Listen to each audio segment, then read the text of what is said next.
Tasavvur qiling, siz shunday joyda turibsizki, atrofingizdagi har bir qadam hayotingiz uchun xavf tug'dirishi mumkin.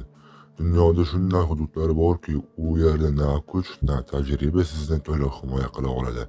Bugun sizlar bilan yer yuzidagi top 5 ta eng xavfli joy haqida gaplashamiz. Qani unda boshladik. 5-o'rin. Braziliya sohillariga yaqin joylashgan kichik orol. Tashqaridan oddiy ko'rinadi, ammo uning ichidagi minglab zaharli ilonlar yashaydi. Eng dahshatlisi shundaki, u orolga oddiy odamlar kirishi taqiqlangan, chunki bu yerda birgina ehtiyotsizlik jiddiy oqibatlarga olib kelishi mumkin. 4-o'rin. Efiopiyada joylashgan Danakil botqoqligi. Go'yo boshqa sayyoraning bir bo'lagiga o'xshaydi. Yer ostidan chiqayotgan gazli qaynoq bloklar va kuchli issiqlik bu joyni dunyodagi eng og'ir hududlardan biriga aylantiradi. Ba'zi olimlar bu yerda hayot qanday saqlanib qolayotganiga hanuz hayron.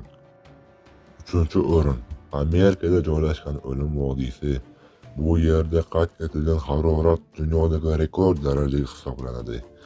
Yoz oylarida issiqlik shu darajaga yetadiki, uzoq vaqt tashqarida qolish insonning o'limiga sabab bo'lishi mumkin.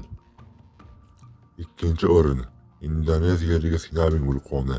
Yillar davomida tinch yotgan, ammo bir kun kelib yana uyg'onishi mumkin.